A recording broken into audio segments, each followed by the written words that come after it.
वक्फ संशोधन कानून को लेकर के आज सुप्रीम कोर्ट में सुनवाई हुई और सुनवाई के बाद आज सुप्रीम कोर्ट ने कई बातें कही।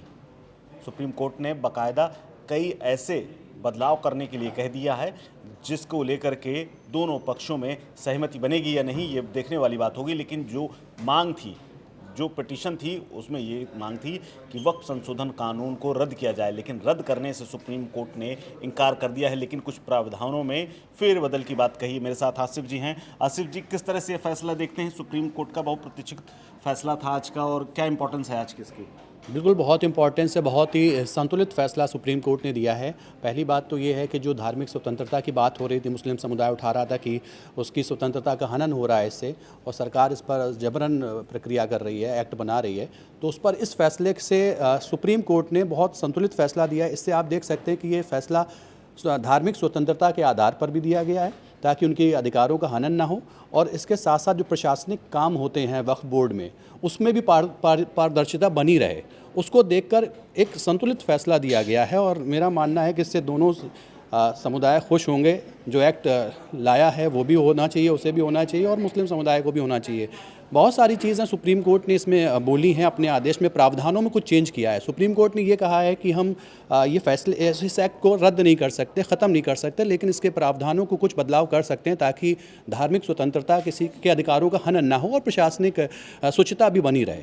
तो इस लिहाज से उन्होंने जो कहा है, और फैसला भी उन्होंने पहले यही बोला है फैसला देने से पहले कि भाई इसको आधार मत माना जाए कि इसको ख़त्म किया जा रहा है। तो फैसला ये जो दिया है, कुछ मुख्य बातें मैं आपको बता देता हूँ कि जो आदेश में उन्होंने अपने कही हैं सुप्रीम कोर्ट ने। पहला ये कि कानून जो लागू रहेगा लेकिन कुछ प्रावधानों पर रोक रहेगी। इसके अलावा वक्फ बोर्ड की वैधता पर फैसला नहीं है। ये सुप्रीम कोर्ट ने कुछ धाराओं पर रोक लगाई है। धारा 3 और धारा 4 उस पर लगाई है, 374 है उस पर भी लगाई है। इसके अलावा कुछ जो राज्यों को जो ताकतें देती थी उस पर भी कम किया गया है। वो बाद में हम बात करेंगे, लेकिन जो ख़ास बातें हैं वो आपको बताते हैं। और वक्फ बोर्ड के 11 सदस्यों में से तीन से ज़्यादा नहीं होंगे गैर मुस्लिम।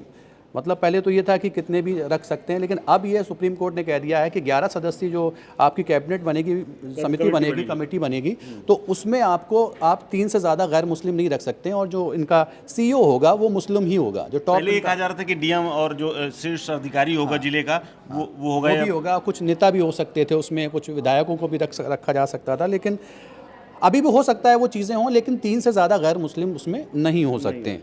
इसके अलावा जो एक पाबंदी थी कि अगर आप वक्फ अपनी ज़मीन कोई वक्फ कर रहा है तो उसका मुस्लिम होना ज़रूरी है। 5 साल की उसमें वैधता थी कि 5 साल इस्लाम कबूल किए उसको 5 साल होना चाहिए। अगर वो गैर मुस्लिम है तो उसने कम से कम 5 साल वो प्रैक्टिस की हो इस्लाम धर्म की, तो तो वो वक्फ को ये संपत्ति अपनी वक्फ के नाम कर सकता है। तो ये पात्रता हटा दी है उसमें। सुप्रीम कोर्ट का ये मानना है कि भाई ये एक धार्मिक स्वतंत्रता के अधिकारों का ये हनन है एक तरीके से, और ये समानता नहीं पेश करता है। हमारा जो संविधान है वो कहता है कि हम सभी धर्मों का सम्मान करें, और जो प्रैक्टिस करना चाहता है, चाहे वो हिंदू हो या मुस्लिम हो, किसी भी धर्म का व्यक्ति हो, वो अपने अनुसार अपनी चीज़ें कर सकता है। तो ये अगर हम इस पर प्रहार करते हैं तो ये एक तरीके से धार्मिक स्वतंत्रता पर प्रहार होगा। इसके अलावा राजस्व रिकॉर्ड से संबंधित धारा पर भी रोक लगा दी है। तो इससे एक चीज़ है, ये इससे पारदर्शिता आएगी कि भाई, और कोर्ट ने इसको इसलिए भी लगाया है कि अभी फ़िलहाल लगाया है, हो सकता बाद में हो जाए, कि अभी इतनी संपत्ति है और इतनी गड़बड़ हो जाएगी तो अभी ऑडिट होना उसका थोड़ा ज़रूरी है। और पहले ये भी कहा गया होगा वक्फ बोर्ड से कि पहले आप सारे इकट्ठा करो, पेश करो कागज़, उसके बाद देखेंगे। तो इस वजह से सरकार ने तुरंत ऑडिट करवाने का कहा था ना कि सारे कागज़ जल्दी जल्दी अपने करवाइए। तो उस पर फ़िलहाल शायद रोक लगाई है और कहा कि पहले समझ लो फिर उसके बाद करते हैं। राजस्व वाला मामला एक बहुत इंपॉर्टेंट बात यह है कि राजस्व वाले मामले में ये कहा गया था, कानून में ये प्रावधान किया गया था कि जितनी वो है उसका ऑडिट होगा, हर साल ऑडिट होगा। और ऑडिट के अलावा जल्दी जो हेर फेर है और किसी पर भी तुरंत जो है किसी पर क्लेम नहीं कर सकता वक्फ कि ये वक्फ की ज़मीन है, इसके लिए बाकायदा रिकॉर्ड और वो सब कुछ एकदम से स्ट्रीमलाइन करने की जो बात है, मैं समझ रहा हूँ जो बिल्कुल। और देखिए, इस मामले को कहीं ना कहीं से ख़त्म ही करना था एक तरीके से, कि जिस तरह से चीज़ें चर्चा में आ रही थी और मुस्लिम समुदाय से बहुत ज़्यादा नाराज़ था। सरकार भी अड़ी हुई थी कि नहीं ये होना, तरह तरह की चीज़ें दलीलें दलीलें पेश कर रही थी सरकार की ये मुसलमानों के हक़ में भी है। फिर उसके बाद कई बीजेपी नेताओं ने ये कहना शुरू कर दिया कि पसमानदा मुसलमानों के ज़्यादा हक़ में है, और क्योंकि जो बड़ी जाति के लोग हैं, अपर कास्ट के लोग हैं, मुस्लिम हैं, उन्होंने ही पूरा जो है इस पर कब्ज़ा कर रखा है, इसको हम निकालेंगे, इसको हम बेचेंगे, फिर उसके बाद बराबरी का हक़ देंगे पसमानदा। हालांकि पूरा जो नैरेटिव सेट हुआ वो पूरी तरीके से ये राजनीतिक ही था, लेकिन अब सुप्रीम कोर्ट ने ये जो चीज़ की, अब देखना पड़ेगा कि अब मुस्लिम समुदाय का इस पर क्या बयान आता है, वक्फ बोर्ड का इसमें क्या बयान आता है। अच्छा, इसमें एक पॉलिटिक्स भी बहुत जुड़ी हुई थी, क्योंकि सरकार जब इस कानून को लेकर के आई उसके बाद कांग्रेस लगातार हमलावर थी। ये कह रही थी कि वो अल्पसंख्यकों के अधिकार छीनना चाहती है, कब्जा करना चाहती है वक्फ की ज़मीनों पर, जो खास तौर पर सरकार की नज़र है, इसलिए ज़्यादा कानून पर फोकस किया जा रहा है, उसी आधार पर इसको तैयार किया जा रहा है। तमाम आपत्तियाँ कांग्रेस की भी थी और कांग्रेस के लीडर भी गए थे सुप्रीम कोर्ट। देखिए, कांग्रेस के ही लीडर जो है इसको दलीलें पेश कर रहे थे और वक्फ बोर्ड की तरफ ज़्यादातर वही लोग लड़ रहे थे।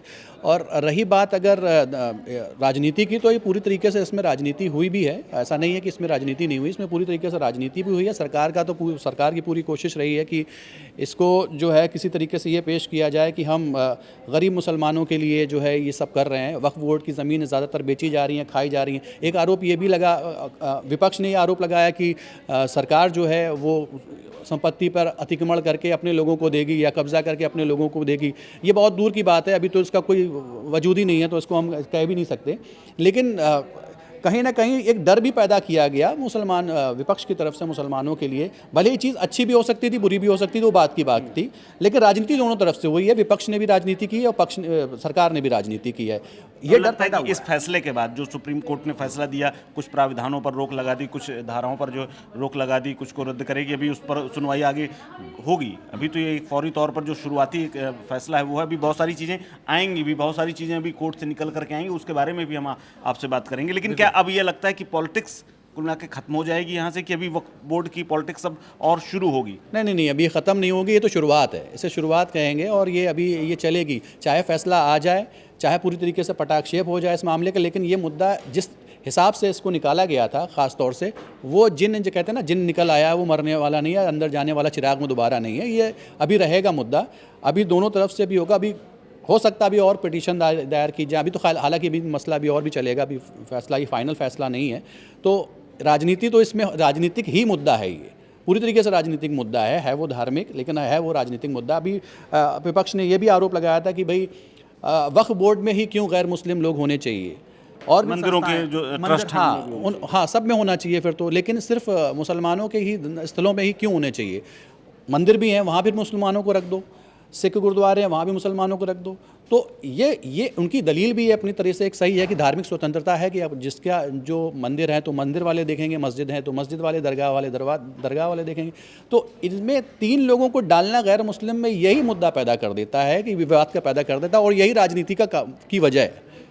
तो बाकी जो अपडेट होगा वो हम जरूर लेकर के आएंगे, क्योंकि कोर्ट में आज काफ़ी कुछ हुआ है वक्फ बोर्ड को लेकर के, और बाकी तमाम खबरें अभी आनी बाकी है।